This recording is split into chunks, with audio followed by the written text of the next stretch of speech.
আগামী 15ই মে বুধবার জাতীয় নির্বাচন কমিশনের সঙ্গে বৈঠকে বসতে চলেছেন মুখ্য নির্বাচনী আধিকারিক দপ্তরের আধিকারিকরা, জানালো নির্বাচন কমিশন।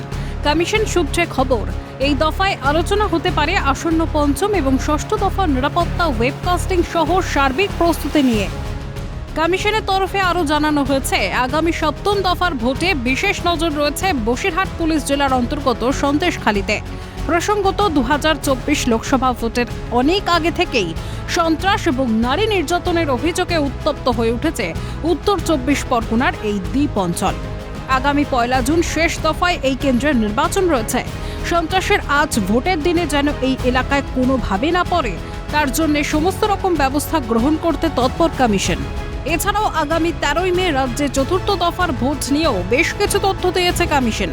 রাজ্যে চতুর্থ দফার ভোটে মোট কেন্দ্রীয় বাহিনী ব্যবহার করা হবে 596 কোম্পানি, যার মধ্যে অনস্পট মোতায়েন থাকবে 578 কোম্পানি।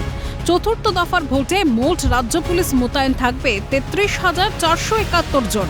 100% বুথেই থাকবে ওয়েবকাস্টিংয়ের মাধ্যমে নজরদারির ব্যবস্থা এবং সিআরপিএফ বাহিনী।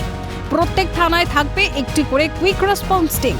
চতুর্থ দফায় মোট ক্রিটিক্যাল পোলিং স্টেশনের সংখ্যা 3,647টি। পঞ্চম দফার ভোটে রাজ্যে মোট 762 কোম্পানি কেন্দ্রীয় বাহিনী দিয়ে ভোট করানো হবে বলে জানালো কমিশন। খালিদ জামালের রিপোর্ট, ক্যালকাটা নিউজ।